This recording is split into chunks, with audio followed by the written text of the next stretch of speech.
Good morning बच्चों, आज हम क्लास 9th की सोशल साइंस की वर्कशीट नंबर 22 को कंप्लीट करेंगे। बेटा ये आपकी हिस्ट्री के चैप्टर नंबर 2 यूरोप में समाजवाद व रूसी क्रांति से रिलेटेड है और इस वर्कशीट का टॉपिक है समाजवाद। तो बेटा जैसे वर्कशीट का टॉपिक ही समाजवाद है तो सबसे पहले हमें पता होना चाहिए कि समाजवाद का मतलब क्या होता है। तो सबसे पहले हम समाजवाद के मीनिंग को जान लेते हैं। बेटा हमने देखा है कि जो अमीर और गरीब के बीच में जो अंतर बना होता है वो काफ़ी समय से चला आ रहा है और वो अंतर ऐसे ही बना रहता है। तो इन अमीर और गरीब के बीच जो संघर्ष चला आ रहा है, इस संघर्ष को दूर करने की ही विचारधारा है समाजवाद। तो समाजवाद जो है वो आर्थिक असमानता को दूर करता है और समाजवाद एक ऐसी विचारधारा है जिसके अनुसार समाज में सभी व्यक्तियों को समानता का अधिकार हो और उन्हें आर्थिक और सामाजिक तथा हर रूप से समान अधिकार मिले। और समाजवाद जो है वो धन संपत्ति के वितरण के बारे में भी हमें बताता है कि जो धन संपत्ति है उस पर किसका अधिकार होना चाहिए और उसका वितरण कैसे किया जाना चाहिए। तो बेटा अब हम वर्कशीट को स्टार्ट करते हैं। सबसे पहले है समाजवाद का अर्थ। इस शब्द का प्रयोग अलग अलग समय, स्थान, लोगों द्वारा अलग अलग उद्देश्य संदर्भ में किया जाता रहा है। तो बेटा जो समाजवाद है उसके बारे में अलग अलग समय पे जैसे जैसे समय बदलता गया है वैसे वैसे जो राय है लोगों की वो भी बदलती गई है। अलग अलग स्थानों पे अलग अलग लोगों के लिए इसका उद्देश्य अलग रहा है, इसका अर्थ अलग रहा है। जैसे कि मैं आपको एक एग्जांपल दूं, अगर हम कोई भी टॉपिक लें तो बेटा अगर हम पुराने जो हमारे पहले के जो बड़े बुज़ुर्ग हैं उनसे उस चीज़ के बारे में कुछ पूछें, उनकी राय मांगे तो उनकी राय अलग होगी। आज के जो मॉडर्न बच्चे हैं उनसे पूछे तो उनकी राय अलग हो सकती है उसके बारे में।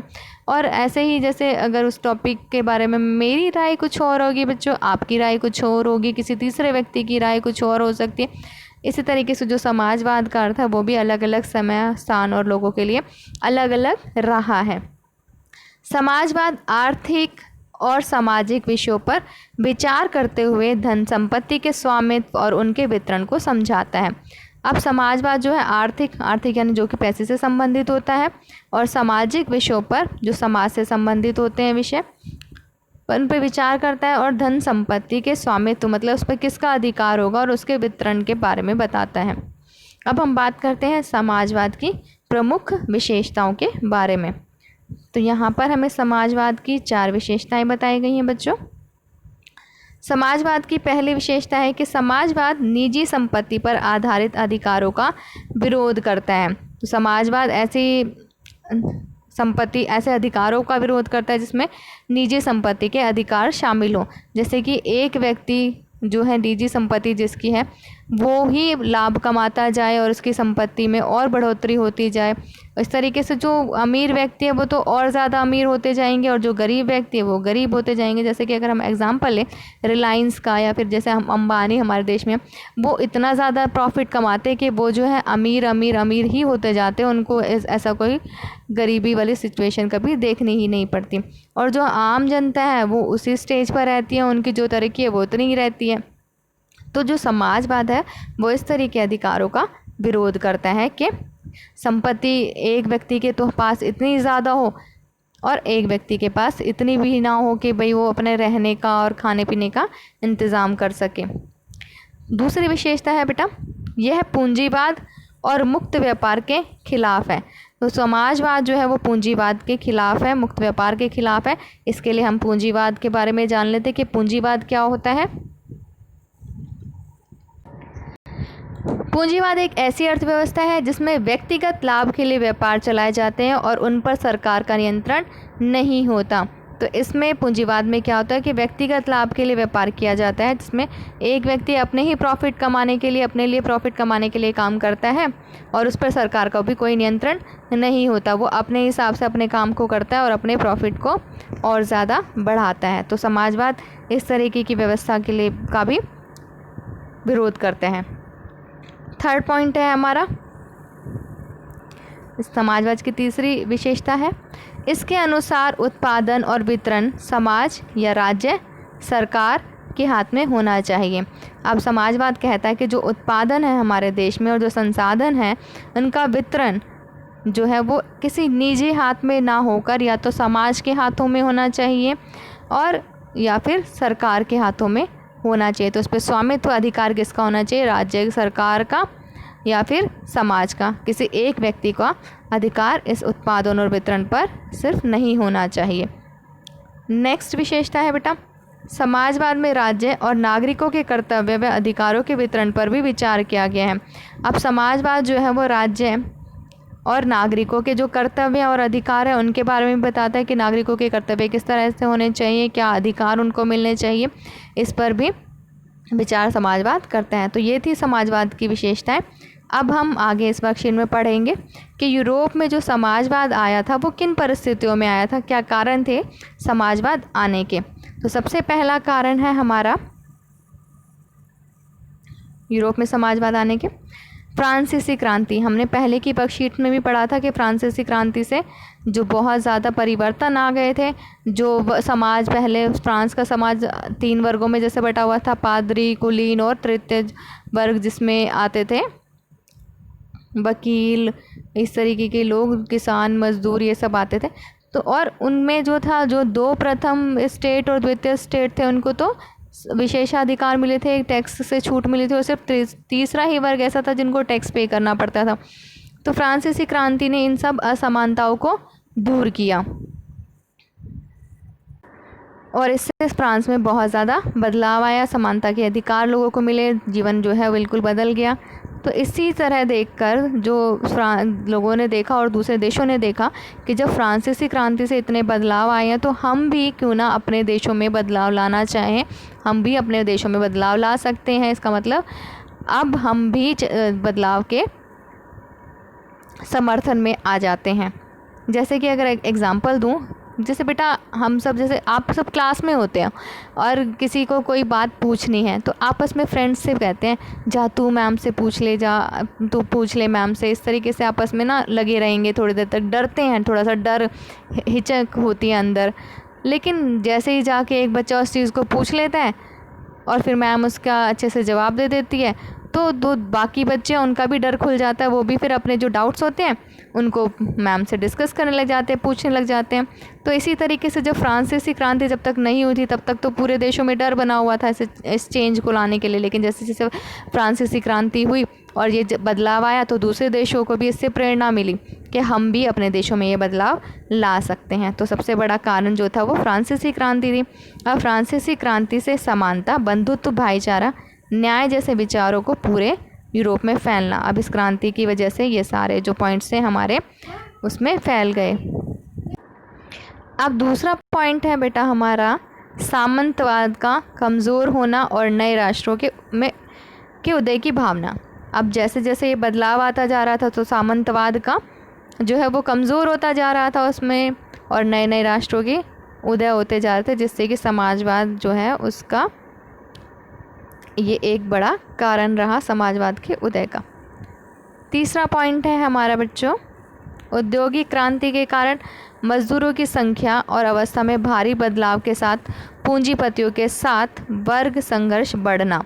अब औद्योगिक क्रांति की वजह से क्या हुआ था कि औद्योगिक क्रांति से नए नए उद्योग स्थापित हुए, नई नई मशीनों का इस्तेमाल किए जाने लगा, काम करने का तरीका हो गया अलग हुआ, उत्पादन जो है वो बहुत बढ़ने लगा। उससे जो है मज़दूरों की संख्या में और अवस्था में भारी बदलाव आया। मज़दूरों की जो काम अधिक हो गया तो मज़दूरों की संख्या भी अधिक हो गई, या फिर कुछ ऐसी चीज़ें भी हुई जहाँ पर मशीनों के इस्तेमाल की वजह से मज़दूरों की संख्या कम कर दी गई।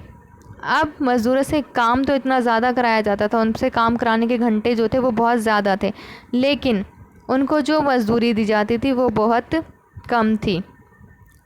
इसकी वजह से जो पूंजीपति थे और उनके और मज़दूरों के बीच में संघर्ष हो गया, क्योंकि मज़दूरों की मांगें मानी नहीं जाती थी, उनको काम ज़्यादा करना पड़ता था। मज़दूर इस चीज़ से जो थे वो खुश नहीं थे। उनकी डिमांड थी कि भाई हमें जो है हमारी मेहनत के अनुसार पैसे दिए जाएं और हमारे काम के अनुसार। जैसे अब इतना सारा काम होता था तो उससे जो पूंजीपति होते उनको तो बहुत ज़्यादा प्रॉफिट होता था, वो तो लाभ कमाते थे, मज़दूर इतना ज़्यादा काम करते। लेकिन सारा प्रॉफिट किसके पास जाता था? जो मालिक होता है उसके पास जाता है, मज़दूरों को तो सिर्फ उनकी मजदूरी मिलती थी।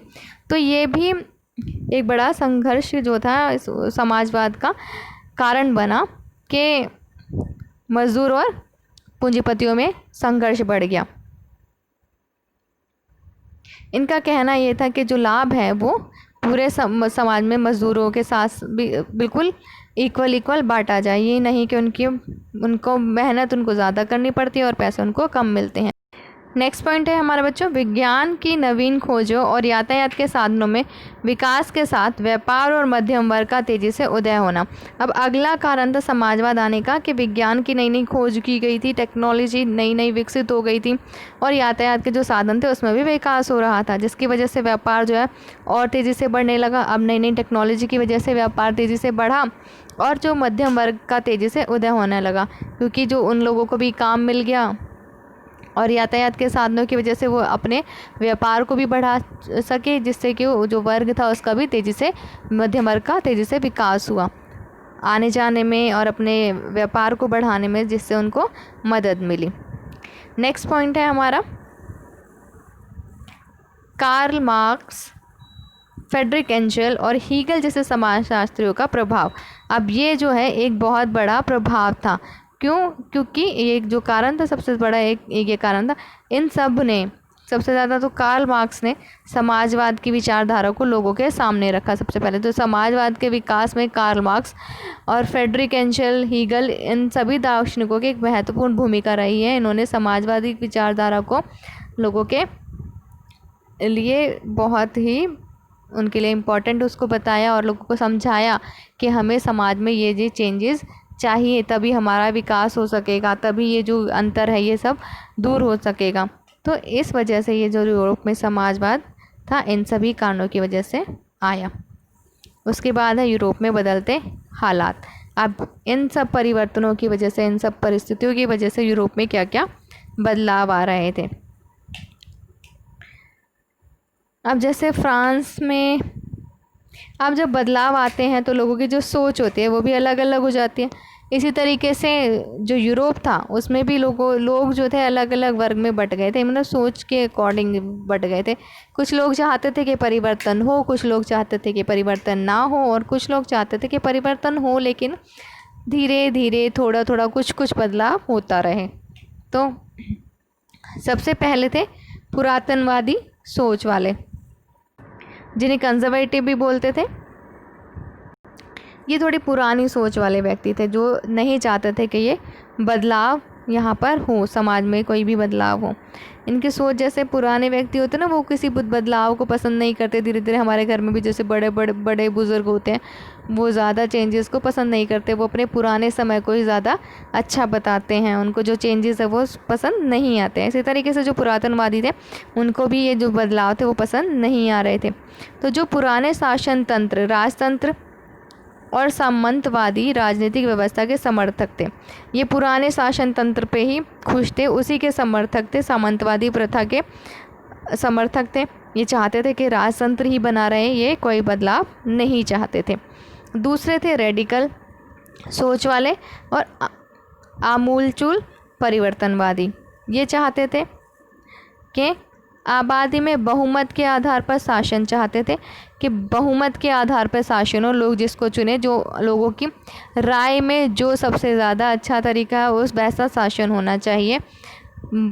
और ये मत जो थे, मतदान की प्रक्रिया थी, उसको चाहते थे अलग, जिसमें कि कुछ लोगों को, जो संपत्ति वाले लोग हैं, उनको सभी प्रकार के विशेषाधिकारों के खिलाफ थे। संपत्ति केवल कुछ लोगों के पास ही हो, इसका विरोध करते थे। और ये क्या कहते थे कि जो संपत्ति है वो कुछ लोगों के पास ही ना होकर उस पर पूरे समाज का बराबर हक होना चाहिए। अब जो ये बहुमत का जो पॉइंट था उसमें क्या चाहते थे ये लोग कि भाई जो मतदान की प्रक्रिया भी होनी चाहिए और उसमें ऐसे लोगों को हिस्सा मिलना चाहिए मतदान की प्रक्रिया में जिनके पास संपत्ति हो। और महिलाओं में जो है ये नहीं चाहते थे कि जो महिलाएं हैं वो इसमें हिस्सा लें वोटिंग में। तीसरा है उदारवादी लिबरल। उदारवादी क्या चाहते थे? वंश आधारित शासकों कि अनियंत्रित सत्ता के विरोधी थे ये चाहते थे कि जो वंश आधारित जो शासन था वो ख़त्म हो जाए, कि राजा के बाद उसका बेटा, फिर उसके बाद उसका बेटा, उसके बाद उसका बेटा, इस तरीके से वो राजा बनते चले जाते हैं और ये शासन तंत्र, राजतंत्र चलता रहता है। ये उदारवादी इसके बिल्कुल खिलाफ थे। ये चाहते थे कि न्यायपालिका द्वारा स्थापित कानूनों से शासन व्यवस्था चले, और ये चाहते थे कि जैसे न्यायपालिका होती है, कोर्ट होते हैं, उनके द्वारा शासन किया जाए, उनके द्वारा शासन व्यवस्था को चलाया जाए, कानूनों का निर्माण हो जिसको फॉलो करके ही देश का शासन चले। शासन धर्म के स्थान पर संविधान द्वारा नियंत्रित करने के समर्थक थे, और जो शासन है वो ये चाहते थे कि धर्म, कुछ धार्मिक समूह शासन का अधिकार ना रखें, पूरा जो संवैधानिक तरीके से शासन चले, ना कि किसी धर्म को, किसी एक धार्मिक संस्थान को ये हक मिले। तो इस तरह की लोगों की सोच जो है बट गई थी कि किस तरीके से वो परिवर्तन चाहते थे। कुछ परिवर्तन चाहते थे और कुछ परिवर्तन नहीं चाहते थे। उसके बाद कुछ इम्पॉर्टेंट पॉइंट्स हैं हमारे यहाँ पर। पेरिस कम्यून का गठन, जो कि मज़दूरों, कामगारों का प्रथम विशाल संगठन था। अब मज़दूरों ने क्या किया था, अपने संगठन बनाने शुरू कर दिए थे। क्यों? क्योंकि जो पूंजीपति थे वो ज़्यादा लाभ कमाते रहते थे और मज़दूर जो अपनी मांग रखते थे उनको वो अस्वीकार कर देते थे। मज़दूरों को बहुत सारी समस्याओं का सामना करना पड़ता था, जैसे कि बहुत ज़्यादा समय तक उनको बहुत ही ज़्यादा घंटों तक काम करना पड़ता था और मज़दूरी उनको बहुत कम मिलती थी। इसी वजह से मज़दूरों ने क्या किया, अपने संगठन बनाने शुरू कर दिए और वो पूंजीपतियों के विरोध में खड़े हुए। उसके बाद जगह जगह सामाजिक और राजनीतिक क्लबों का निर्माण हुआ और वहाँ खूब गर्मागर्म बहसें हुआ करती थी। अब लोगों ने सामाजिक, जिसमें समाज के बारे में, और राजनीतिक क्लबों में जिसमें राजनीतिक निर्णयों के बारे में, इन सब के बारे में चर्चा होती थी। तो ऐसे क्लब बना ली और वहाँ पे मिलकर वो ऐसे अपनी मीटिंग्स करते थे ताकि वो चेंजेस लाने के लिए अपने विचार रख सकें। थर्ड था, महिलाएं अब सार्वजनिक जीवन में बड़ी संख्या में आने लगी।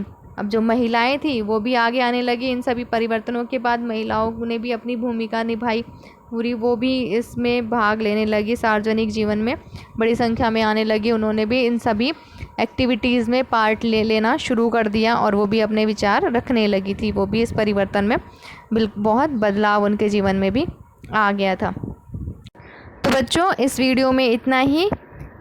नेक्स्ट वीडियो में हम इस वर्कशीट के क्वेश्चन आंसर्स को डिस्कस करेंगे। तो आई होप बच्चों आपको ये वर्कशीट समझ में आ गई होगी। अगर आपको ये वर्कशीट समझ में आई है और वीडियो पसंद आई है तो वीडियो को लाइक कीजिए, शेयर कीजिए, और अगर आपने अभी तक चैनल को सब्सक्राइब नहीं किया है तो आप मेरे चैनल को सब्सक्राइब भी कर लीजिए ताकि आगे आने वाली वीडियोज़ की नोटिफिकेशन आपको टाइम से मिल सके। हैव ए गुड डे बच्चों, बाय बाय।